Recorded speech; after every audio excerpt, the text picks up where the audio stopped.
This video continues my residential real estate investing series and will cover the last two sections: selecting the right location and property, and building your remote team. When selecting a location, start by considering states that are more landlord-friendly. For example, while home values in California may have seen significant appreciation over the last few decades, it's not considered a landlord-friendly state due to its eviction policies and rent increase restrictions. I've heard stories of landlords waiting months, sometimes even a year, for eviction proceedings to go through the legal system, with tenants living rent-free. As you accumulate properties, eviction becomes almost inevitable. So it's important to choose a state where process can be completed in a few weeks, not months. It's also essential to ensure strong, consistent rental demand and potential for future home appreciation. You can search online for net migration statistics at the state and county levels to identify areas with positive population inflows. For example, regions like Greater Phoenix area, Arizona, Charlotte, North Carolina, and Austin, Texas have experienced solid growth. At the location level, I typically focus on neighborhoods that real estate investors classify as A and B areas. These areas have lower crime rates and better rated schools. However, the rent-to-value ratio, or RTV, in this neighborhood is often lower compared to C and D areas. RTV is calculated by dividing the monthly rent by the home's value. For example, if the market rent for a house is $2,400 per month, and is selling for $300,000, the RTV would be 0.8%. Traditionally, investors aim for an RTV of 1% or higher, but due to recent home appreciation, reaching a 1% RTV is becoming more challenging unless you can secure off-market deals. The bottom line, I recommend prioritizing peace of mind by choosing higher grade areas A and B, even if RTV is lower. You can use online resources like crimegrade.org or niche.com to research neighborhoods. Once you have identified a specific area, the next step is to eliminate undesirable lots and houses. A corner lot that faces two streets offers less privacy than a house located on a single lane or in a cul-de-sac. An uneven or highly sloped lot may require expensive land improvements and could pose liability risks. A large lot or one with a complex landscape design can increase maintenance efforts for the tenants, even for something as simple as mowing the lawn. Homes with swimming pools come with higher insurance costs, increased liability risks, and more maintenance needs. Properties in flood zones may require additional costly flood insurance and potential repairs. You can check flood zone maps online at fema.gov flood maps to avoid such lots. Finally, confirm with the HOA that renting the property is allowed. You don't want to discover after closing that rental is restricted.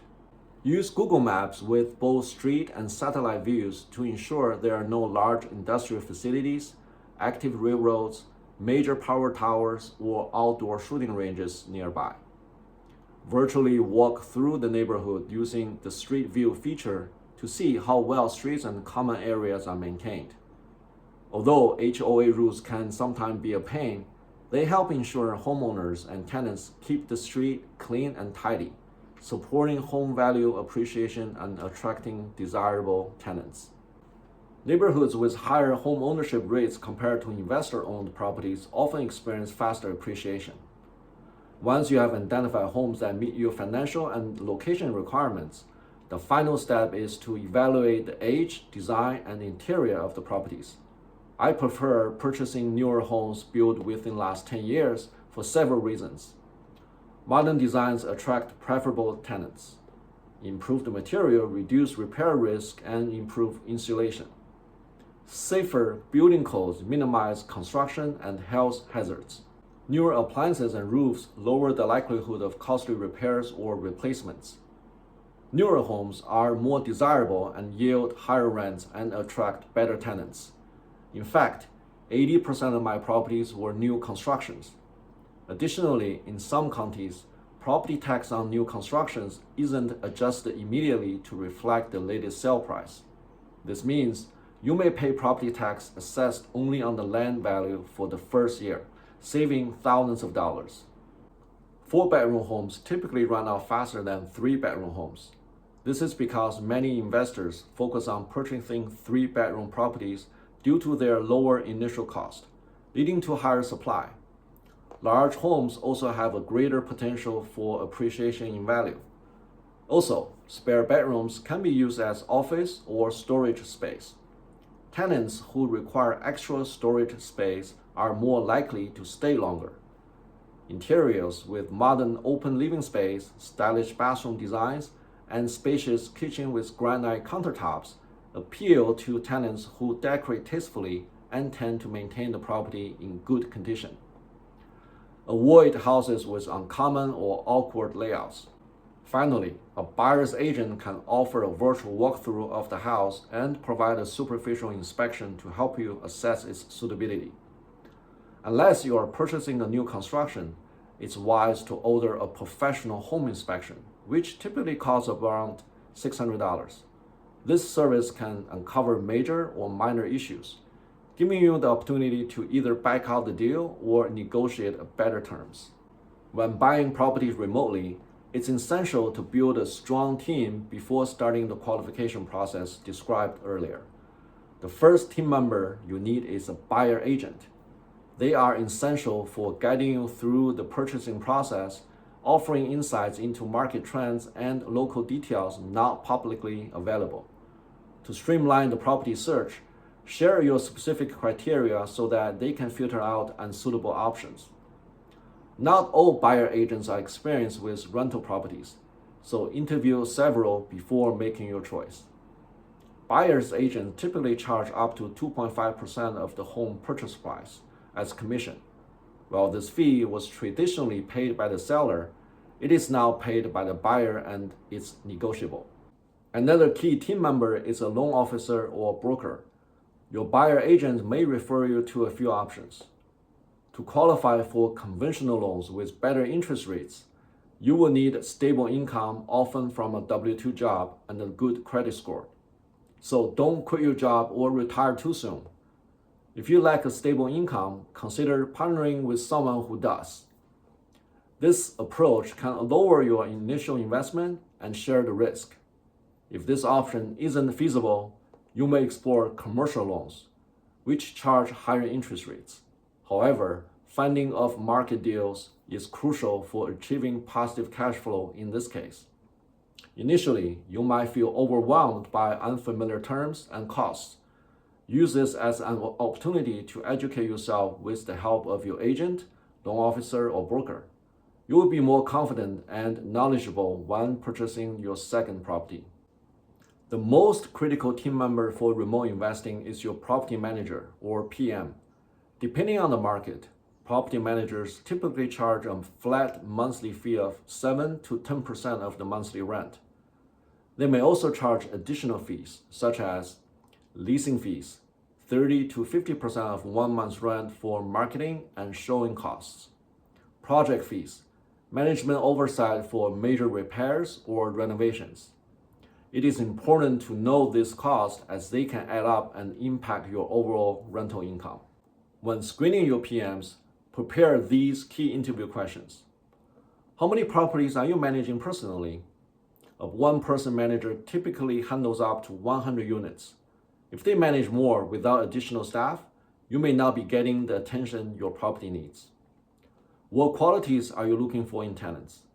I prefer tenants who are middle-class families with credit score between 620 and 720, no eviction history, and dual-parent households with kids, even pets. These tenants tend to stay longer and treat the property well. High credit score tenants may leave sooner to buy their own homes, while families are generally more stable. How do you ensure rent is paid on time? Lease terms should include a late payment fee that is strictly enforced.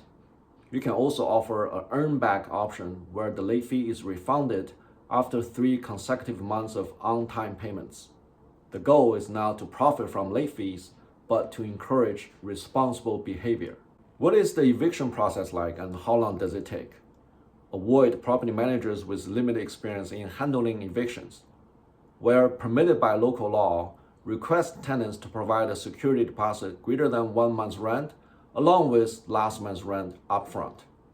What are the typical move-in services required and what do they cost? Move-in services such as cleaning, minor repairs can add up. Negotiate to reduce this cost where possible. Do you have local handymen for repairs? What are their rates?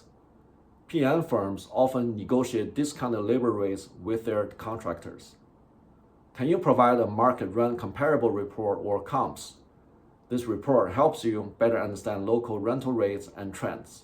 By asking these questions, you will not only assess PM's qualifications, but also gain valuable insights into local practices and market conditions.